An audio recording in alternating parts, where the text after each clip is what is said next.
Welcome, the Lord's chosen. When enough people tell the same story about you, it stops being gossip and starts sounding like a report. That's exactly what happened to you, chosen one. You didn't just draw attention, you triggered a full-scale investigation without even knowing it. People weren't whispering, they were filing testimonies like they were being paid by the hour. And the strangest part? Every witness, every observer, every accidental bystander seemed to repeat the same exact thing about you, almost word for word, like they were reading off a script they didn't know they memorized. Why? Because your presence doesn't scatter people, it organizes them. Even your critics become unintentionally synchronized when they talk about you. That's rare. In psychology, when multiple sources describe a person with the same tone, the same energy, and the same observations, it usually means one thing. You're not projecting an image. You're radiating an identity. And that's what unsettled them. They tried to decode you, profile you, figure you out. And some even tried to run background checks that looked suspiciously like low-budget detective work. They expected contradictions, complications, and red flags, something juicy at least. But you didn't give them fireworks. You gave them facts, and facts are annoyingly consistent. This is where it got almost comical, because when people with chaotic personalities investigate someone stable, it becomes a cosmic joke.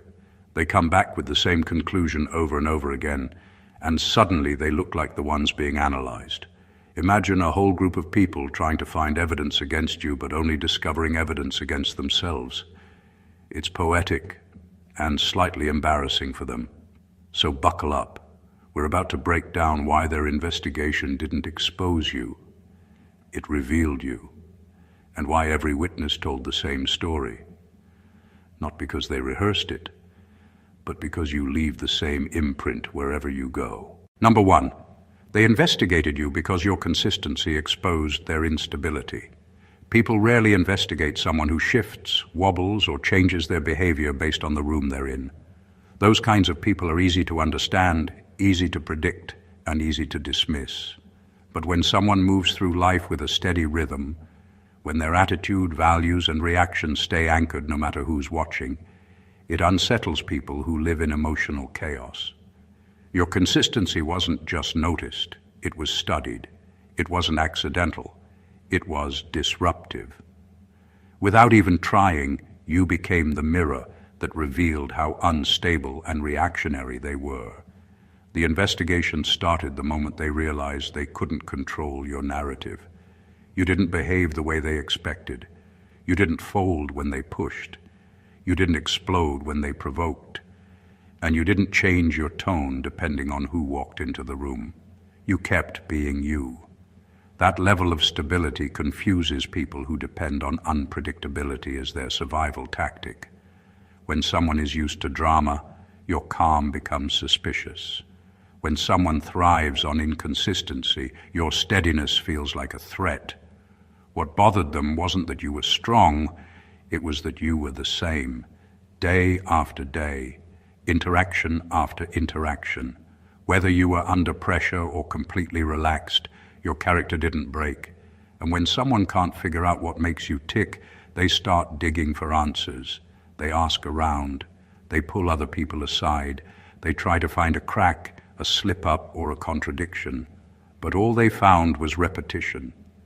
People described you the same way in different situations because you showed up the same way in different situations. Your consistency exposed the instability they tried so hard to hide. It highlighted the emotional volatility they hoped no one would notice. It made their patterns loud, and without intending to, you forced them to confront where they lacked discipline, self-control, and direction.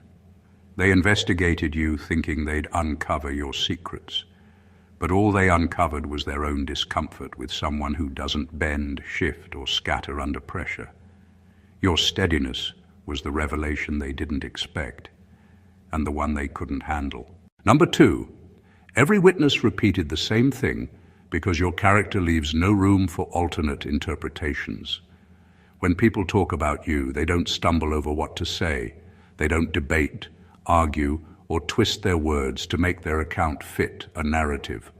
Every witness, every observer, every casual onlooker ends up describing the same person in the same way, with the same energy.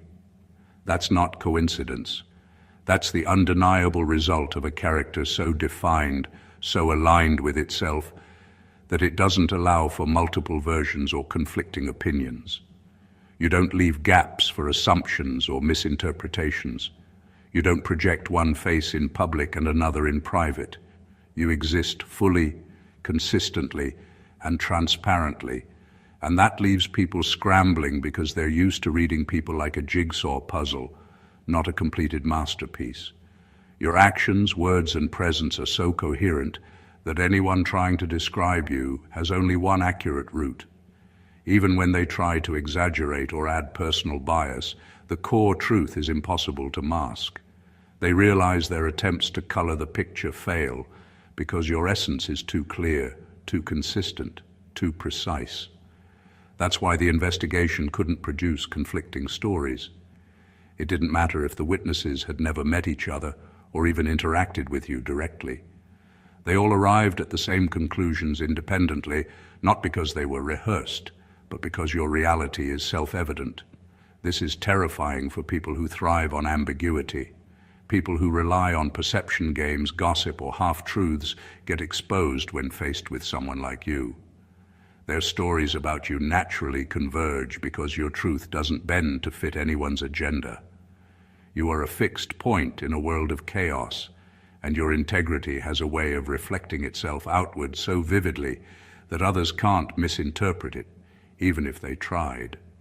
In the end, the repeated testimonies weren't just about you. They were a testament to the clarity of your presence. Every witness said the same thing because there was no room for alternative narratives. You weren't someone who could be easily reimagined or reinterpreted. You existed in a way that left one undeniable truth. The world may be chaotic, but you are unmistakably consistent. And that consistency becomes the only story anyone can tell. Number 3, they dug into your past and found nothing. So they started inventing scenarios to justify their discomfort.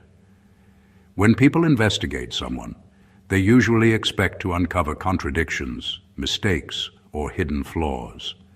They dig through past actions, conversations, and relationships, hoping to find something that explains why you are the way you are. But when they looked into your history, they came up empty-handed.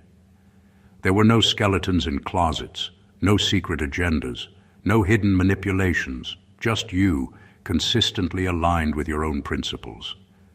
That absence of dirt was confusing, almost infuriating, for those who needed an explanation for why you commanded attention without trying, why your presence unsettled them, and why your life seemed orderly while theirs felt messy.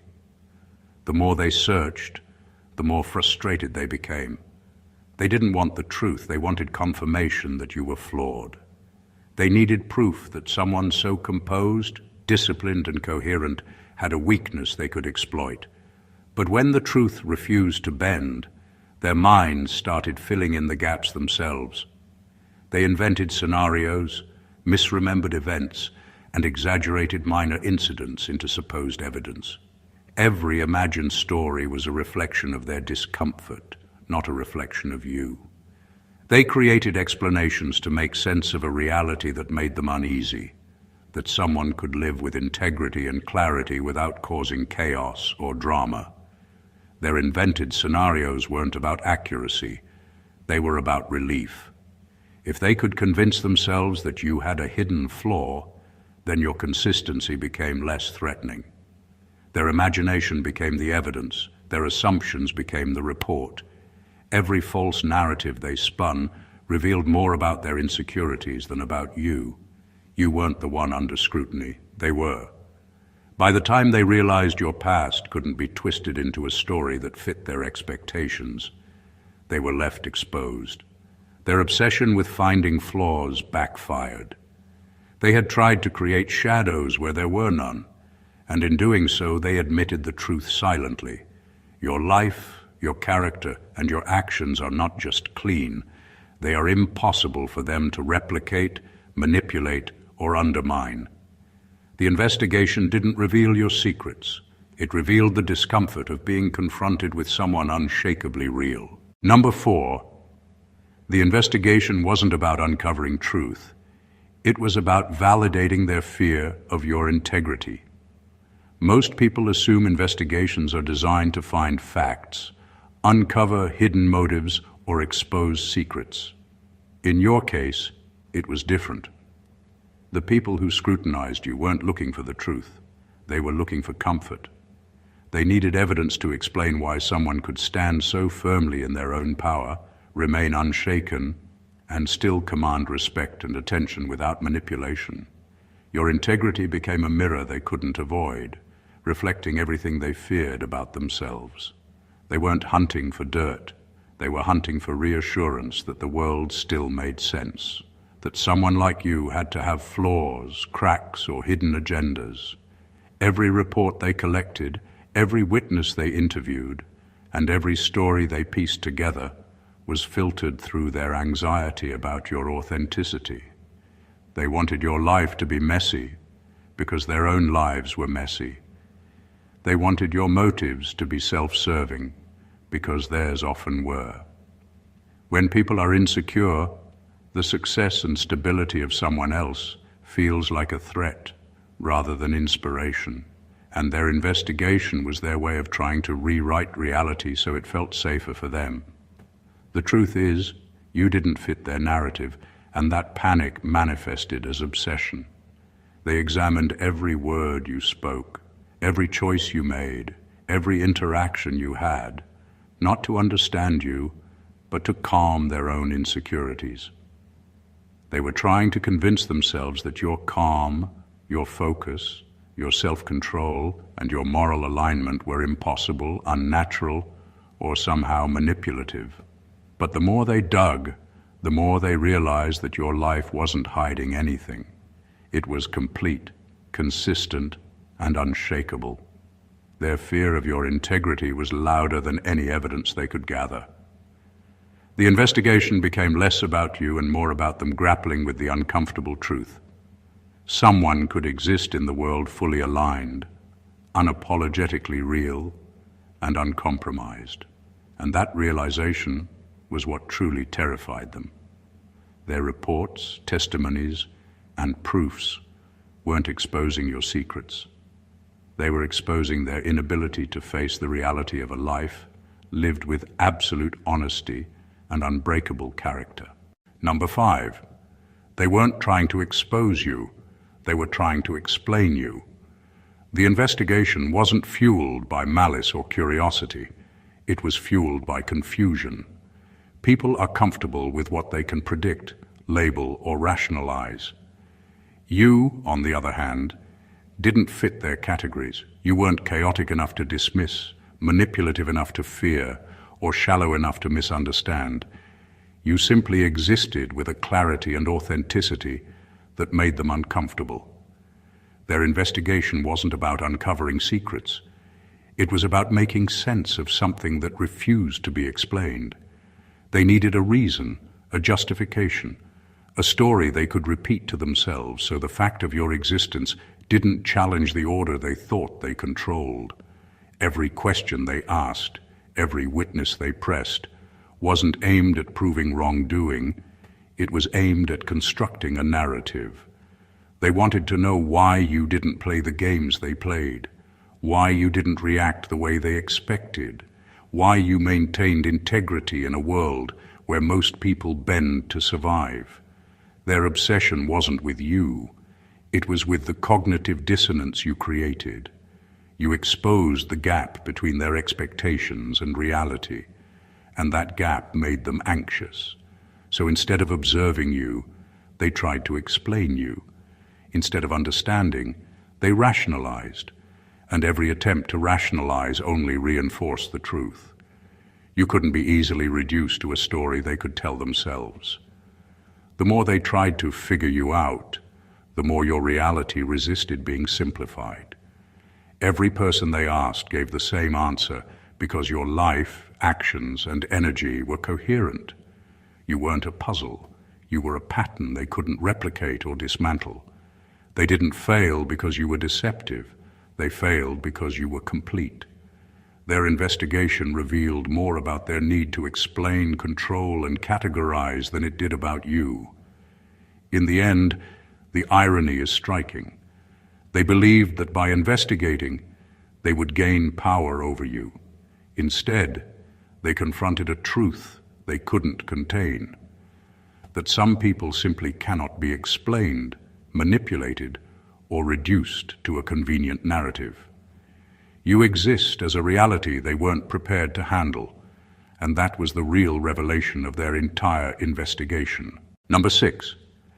Their obsession with your behavior revealed more about their secrets than your transparency. The closer they looked at you, the more they revealed themselves. Every question they asked, every whisper they spread, every attempt to dissect your life was less about uncovering who you were and more about exposing what they feared about themselves. When someone obsesses over another person's behavior, it's often a reflection of their own insecurities, guilt, or envy. Your transparency didn't make them uncomfortable because it was intimidating. It made them uncomfortable because it forced them to confront the parts of themselves they'd rather ignore.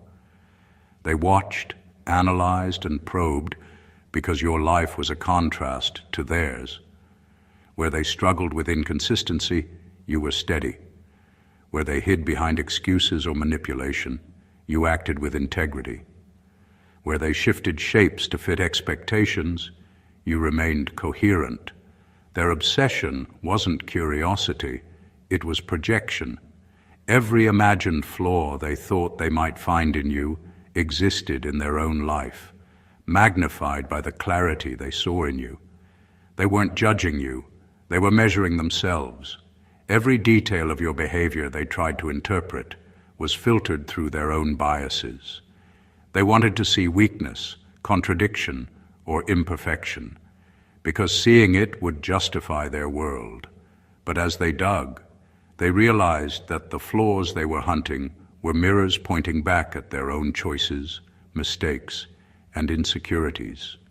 Every whispered theory, every report, every half-truth they circulated said more about their fear of accountability than it did about you. And here's the irony.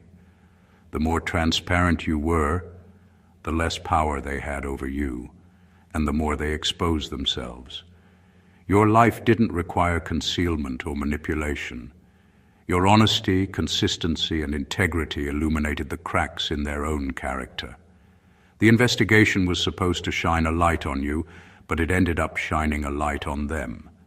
Their obsession revealed their secrets, their insecurities, and their inability to live openly, while you continued moving forward untouched, untangled, and undeniable. In trying to analyze your life, they ended up revealing the parts of themselves they were most afraid the world would see. Number 7, they kept questioning people around you because they couldn't handle the fact that you never needed validation. Most people operate with an invisible safety net, the opinions of others. They need constant confirmation that they're right, that they're liked, or that their choices make sense. You don't. You never relied on external approval, and that made people uncomfortable in ways they couldn't name.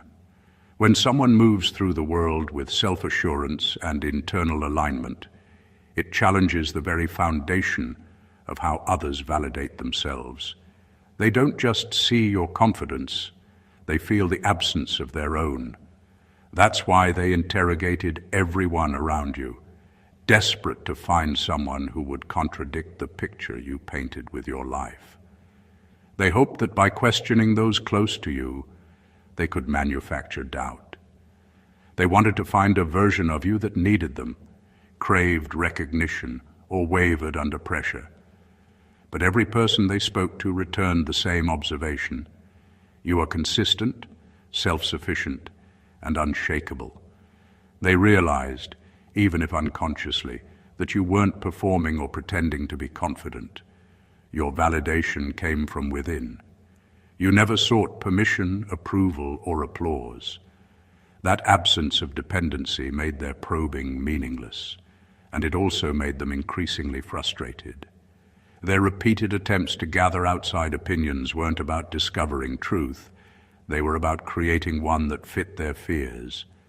They were trying to prove that even someone as composed as you could be shaken, that even someone as steady as you must secretly crave validation.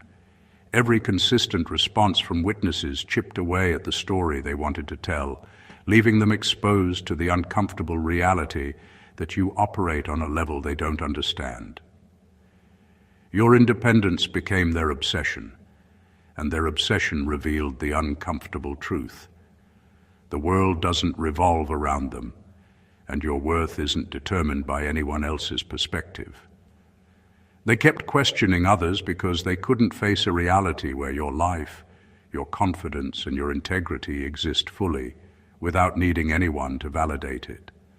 And that truth, more than anything, unsettled them the most. Number 8. Every witness said the same thing because you live the same way in private that you do in public. What people noticed about you wasn't an act, a performance, or a carefully curated image. It was reality. The way you move, speak, and act in public is exactly how you are when no one is watching. That kind of alignment is rare, and that's why every witness described you the same way. When someone is consistent in private and public, it becomes impossible for others to misinterpret them, exaggerate their behavior, or twist their story. You don't have layers of personas to hide behind. You don't change your tone depending on the audience. You are the same in every room, at every moment, and that consistency leaves people with one undeniable truth to report. Your life doesn't have cracks that only appear under scrutiny, and your character doesn't shift depending on who is observing. That makes you predictable in the most powerful way. It's not predictability born from weakness, but from integrity. People who investigate you keep returning the same testimonies because your behavior isn't a puzzle with multiple answers. It's a pattern that repeats, and patterns are easy to recognize, hard to dispute. They could ask 100 witnesses in different contexts, and all of them would describe the same person, because you are the same person in every context. This is what unsettles people.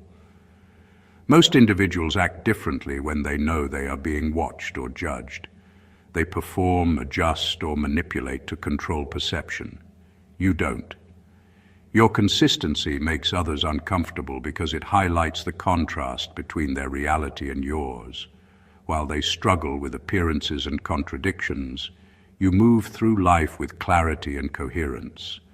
By living the same way in private as you do in public, you eliminate ambiguity, you leave no room for misinterpretation, and you make it impossible for people to fabricate a narrative about you that doesn't collapse under scrutiny. Every witness saying the same thing wasn't coincidence, it was proof of the alignment of your life. Your presence is a constant, and that constancy leaves one unshakable conclusion. What you are outwardly is exactly who you are inwardly, and no investigation can ever alter that truth. Number 9, they weren't studying your actions. They were studying the impact your presence had on their ego. From the moment they started observing you, it wasn't really about what you did. Your choices, your routines, and your habits were irrelevant to them in isolation. What unsettled them, and what drove their investigation, was the way your existence affected them. You moved through life with confidence, clarity, and calm, and it forced them to notice their own shortcomings. Your presence shined a light on the parts of themselves they were trying to hide, ignore, or rationalize. Every smile, every composed response, every steady action wasn't a performance. It was a reminder of what they lacked. That reminder triggered insecurity, envy, and defensiveness, and that's why they became so obsessed with studying you. They dissected your behavior, but they weren't looking for patterns in your life. They were looking for justification to soothe the bruised parts of their ego. When someone consistently demonstrates discipline, integrity, or emotional control, it's uncomfortable for people who live in comparison or self-doubt. Your presence highlighted the contrast between who they are and who you are. And that contrast can feel like a personal attack to fragile egos. The investigation became their attempt to reclaim a sense of control, as if understanding you would somehow neutralize the discomfort your life naturally produced. The irony is that their obsession didn't give them power over you, it exposed them. The more they focused on your influence, the clearer it became that your life operates independently of their judgment. You don't exist to inflate or deflate anyone's sense of self. Your impact is an effect of your consistency and authenticity, not a conscious strategy. Ultimately, their focus on your ego effect, rather than your actions, revealed the real reason for the investigation. It wasn't curiosity, it wasn't suspicion, and it wasn't exposure. It was fear. Fear of being confronted with someone who lives unshakably real, whose presence forces reflection, whose very existence unsettles egos without trying. Their investigation didn't reveal secrets about you. It revealed their struggle to tolerate the quiet power of someone who doesn't need them to feel whole. Number 10, they wanted dirt, not truth, evidence, not understanding. The people investigating you weren't searching for clarity. They weren't looking to understand your choices, your intentions, or your mindset. They were hunting for dirt, something messy to cling to, something they could twist into a story that fit their fear or envy. Truth wasn't their goal. It was inconvenient. Real evidence didn't serve their purpose because the reality of you, steady, honest, aligned, didn't create the chaos they were expecting or hoping for. They wanted drama, contradictions, excuses, anything that would justify the insecurity they felt in your presence. Every question they asked, every witness they pressed, was filtered through the lens of expectation rather than observation. They weren't prepared for someone who doesn't need to hide flaws or manipulate perception. Their obsession was fueled by the assumption that everyone has secrets, that everyone has a weak point. When they found none, they didn't accept it. They twisted what they could, exaggerated the smallest things, or filled in gaps with assumptions. The investigation became a projection of their own biases, a reflection of what they believed the world should look like, rather than what it actually did. They weren't after understanding because understanding doesn't feed ego or validate fear. Understanding requires patience, reflection, and sometimes admiration. They didn't want to admire you, they wanted to justify themselves. They wanted to feel superior or in control, so they hunted for proof that you were flawed in ways that aligned with their expectations. The truth doesn't always give that satisfaction, so they invented narratives. The deeper irony is that their pursuit of dirt revealed the depth of your integrity, the absence of scandal, the absence of hidden agendas, and the absence of contradictions became the loudest evidence of all. Every attempt to fabricate evidence only emphasized that you are untouchable by conventional scrutiny. They sought dirt, but uncovered nothing. And in doing so, they confirmed what no one could deny. Your life, your character, and your actions exist outside the reach of fabricated narratives, and the truth about you is far more unsettling for them than any lie ever could be. Number 11. What scared them wasn't what you did. It was what you didn't do. They were expecting reactions, responses, drama, or chaos. They wanted you to falter, to justify yourself, to over-explain or defend your choices. They were waiting for a crack they could exploit, a slip they could exaggerate, a flaw they could weaponize. But none of that happened. You didn't react the way they hoped. You didn't validate their fears with overreactions or unnecessary explanations. You didn't seek approval, play games, or bend to their expectations, and that more than anything unnerved them. The silence, restraint, and composure you maintained wasn't absence. It was presence in its purest form. It left them without leverage, without satisfaction, and without control. What made them uncomfortable wasn't that you were bold or assertive. It was that you refused to participate in their attempts to manipulate the narrative. They wanted conflict to feel justified, gossip to feel meaningful, and investigation to feel productive. You gave them nothing. Your calm, your clarity, and your consistency acted like a mirror they weren't prepared to face. The lack of reaction forced them to confront the reality that their assumptions, fears, and strategies were meaningless against someone who doesn't respond to pressure the way they expect. Every effort they made to provoke a reaction only highlighted the gap between their methods and your reality. The more they tried to engage you indirectly, to unsettle you or to expose you, the clearer it became that you weren't operating on their rules or within their expectations. The truth was terrifying to them. You don't need to prove yourself, justify your actions, or participate in their drama to maintain your presence and power. In the end, what scared them most wasn't your actions, because actions can be judged and analyzed. What scared them was your restraint. Your refusal to react revealed a strength they couldn't dismantle, a confidence they couldn't manipulate, and a clarity they couldn't distort. You didn't give them the satisfaction of chaos, and that made you untouchable, inscrutable, and profoundly unsettling in ways that no investigation could ever fix. Number 12. They realized the reason everyone said the same thing about you is because you don't fragment yourself to fit environments. Most people wear different masks depending on where they are and who they're with.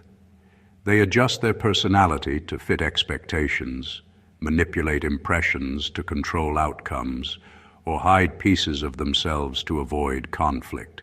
You don't. You show up the same way everywhere, for everyone. Your behavior, energy, and choices don't shift, depending on audience or circumstance. That's why every witness reported the same observations. They weren't seeing fragments or contradictions. They were seeing the whole picture. You are consistent, coherent, and aligned, and that kind of authenticity is rare enough to feel almost unnatural to people who rely on adaptation as survival. Your refusal to fragment yourself makes you easy to understand, but hard to manipulate. People around you don't need to decipher motives, guess intentions, or second-guess your behavior, because what they see is exactly what you are. That clarity is both magnetic and threatening. For those who investigated you, it was a shock. They were used to reading people like shifting puzzles, where context changes everything and nothing is ever reliable. Your stability made them uncomfortable because it didn't require interpretation or justification. They couldn't create drama where none existed, and they couldn't exaggerate flaws because you didn't give them angles to twist. This kind of presence is rare because it requires self-knowledge, discipline, and courage. It's not a performance or a strategy. It's a way of living that refuses compromise with inconsistency or deceit. And because of that, their investigation couldn't produce conflicting accounts. Every witness described the same energy, the same behavior, the same reality. You don't need to pretend, and that's exactly what left them scrambling for answers. Ultimately, the consistency they reported wasn't a result of control. It was a reflection of integrity. You don't fragment yourself to fit environments because you operate on your own internal alignment. And when people can't bend you to their expectations, their perception of you converges into one unavoidable truth. What they see is all there is, and it's undeniable. Number 13. The investigation made them confront a painful reality. Your character is more consistent than their intentions. When people try to investigate someone, they usually assume they have an upper hand. They expect that probing, questioning, or analyzing will uncover contradictions or weaknesses. But when they turned their focus on you, the reality was impossible to ignore. Your character is steady, disciplined, and aligned, while their own intentions were messy, inconsistent, and often self-serving.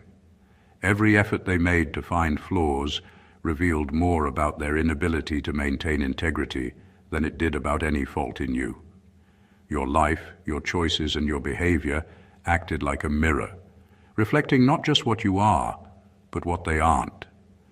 They couldn't manufacture lies or exaggerate inconsistencies because you didn't provide any. They couldn't manipulate narratives because your story doesn't bend. Every attempt to dissect you ended with the same truth. You operate on principles, not convenience. Your consistency forced them to face an uncomfortable comparison. They were not the people they claimed to be, and here you were, living the reality they couldn't match. That's what made their investigation futile and frustrating. They were hunting shadows while the substance stood in front of them, undeniable and unshakable. The more they tried to scrutinize you, the more their own contradictions became obvious. Their questions, insinuations, and assumptions weren't exposing you. They were highlighting their own inconsistencies. Your life doesn't need justification, manipulation, or validation, and that stark contrast against their shifting intentions was unbearable for them to reconcile. The investigation revealed that while you move with purpose and clarity, they often move with hesitation, fear, or self-interest. In the end, the painful reality they faced wasn't about what you had done. It was about who you are. Their obsession with uncovering flaws ended up shining a light on the instability of their own intentions. Your character didn't just withstand scrutiny, it illuminated the gaps in theirs. And that is why every witness, every account, and every observation pointed to the same undeniable fact. Your integrity, consistency, and alignment stand unchallenged, while theirs crumble under reflection. Number 14. In the end, the investigation wasn't a threat. It was a mirror. They believed that by examining you, questioning witnesses, and piecing together stories, they would uncover secrets, inconsistencies, or weaknesses that could be exploited. They thought the investigation gave them power, control, and insight. What they didn't realize was that it wasn't about you at all. Every question they asked, every rumor they chased, every assumption they tried to prove only reflected back their own insecurities, fears, and limitations. You became a mirror, showing them parts of themselves they weren't ready to face. The closer they looked at you, the clearer it became that their discomfort had little to do with your life and everything to do with their inability to match your clarity, integrity, and consistency. Every witness telling the same story wasn't just a testament to your life, it was a reflection of the impact you have on the people around you. They saw your steadiness, honesty, and alignment and felt it against their own chaos and indecision. They saw your calm confidence and were reminded of their own need for validation. They saw your discipline and realized how often they compromised theirs. Your life forced them to confront truths about themselves, and that confrontation is uncomfortable. That's why the investigation felt urgent, obsessive, and invasive. They weren't studying you. They were studying their own inability to exist with the same consistency and authenticity. By the end, the investigation revealed nothing about you that wasn't already visible. You didn't need to hide, justify, or perform. What it revealed was that people fear what they cannot replicate, and they obsess over what they cannot control. Their reports, testimonies, and assumptions weren't evidence of your flaws. They were evidence of the way your presence exposes the fragility of their own choices. The mirror they held up to themselves was relentless. You didn't break under scrutiny, you simply existed. And in existing so fully, you reflected back their truths in ways they couldn't escape. The investigation wasn't a weapon, it was a revelation. It showed that the world can be observed, analyzed, and questioned.